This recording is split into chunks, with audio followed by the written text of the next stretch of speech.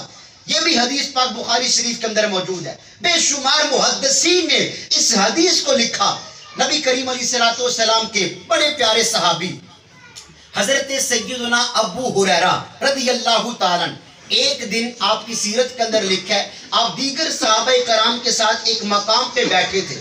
آپ نے ارشاد فرمایا کہ صحابہ میری زندگی کے 3 ایسے لمحات ہیں آج تک مجھے نہیں بھولے. کون کون سے وہ لمحات تھے؟ آپ نے فرمایا پہلا لمحہ وہ جس دن نبی کریم علیہ السلام کا وصال ظاہری ہوا. دوسرا وہ دن جس دن جناب حضرت سیدنا عثمان ذو النورین رضی اللہ تعالی عنہ نے مقام شہادت پایا. اور تیسرا وہ دن جس دن میرا توشہ دان گم ہوا. صحابہ کرام کہتے ہیں کہ ابو ہریرہ حضور اسلام کے وصال والی بات بھی سمجھ آ گئی, آپ کی جدائی صحابہ کرام سے برداشت نہ ہوئی. حضرت عثمان غنی کی وفات والا دن, ظاہری شہادت والا دن بھی ہمیں سمجھ آ گیا, لیکن اس توشہ دان کی ہمیں سمجھ نہیں آئی. یہ جو حدیث پاک ہے اس میں حضرت سیدنا ابو ہریرہ رضی اللہ تعالی عنہ کے توشہ دان کا ذکر ہے. آپ فرماتے ایک دن کا واقعہ, اتیت النبی صلی اللہ علیہ وسلم بتمارات, میں تھوڑی سی کھجوریں لے کے سرکار کی بارگاہ میں آیا. عرض کی یا رسول اللہ ادعو اللہ فیہن بالبرکہ, آقا کرم فرمائیں میری ان تھوڑی سی کھجوروں میں برکت کی دعا فرمائیں. آقا کریم علیہ السلام نے کیا کیا؟ دعائیں برکت فرمائی اور مجھے فرمایا اے ابو ہریرہ خذہن وجعلہن فی مزبادی کا ہذا, یہ کھجوریں پکڑ لو اپنے توشہ دان میں ڈال لو. کلما اردت ان تاخذ منہ شیئا, جب کھجوریں کھانے کو دل کرے تو کھجوریں نکال کے کھاتے رہنا. ولا تنصرہ نصرا, کبھی بھی اس توشہ دان کو الٹا نہیں کرنا, اس برتن کو الٹا مت کرنا.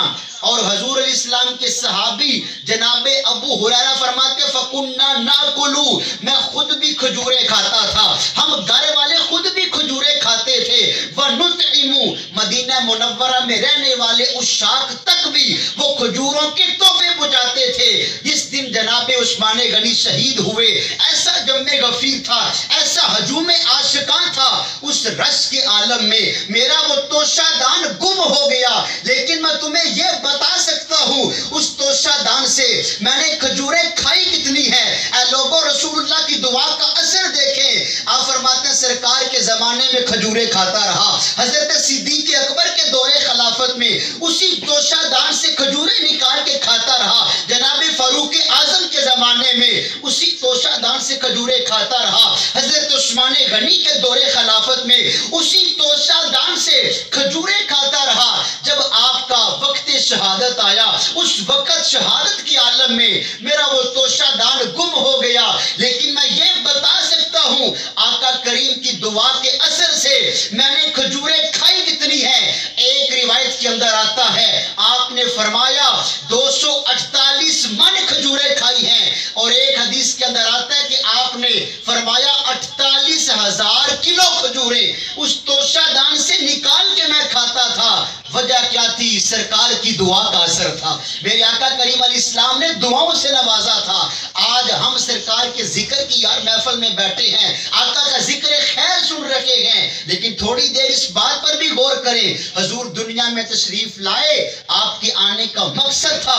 میرے کریم آقا علیہ السلام نے اپنے مقصد کو خود بیان فرمایا, انما بعثت لاتمم مکارم الاخلاق. حضور فرماتے ہیں رب نے مجھے دنیا میں اس لیے بھیجا ان بھٹکے ہوئے لوگوں کے اعمال کی اصلاح کی جائے, ان بھٹکے ہوئے لوگوں کی اخلاقیات کو مکمل کیا جائے۔ اب حضور دنیا میں آئے، آپ نے ہمیں بتایا کہ رب کی بندگی کرنی ہے۔ آپ دنیا میں آئے، آپ نے نماز کا درس دیا۔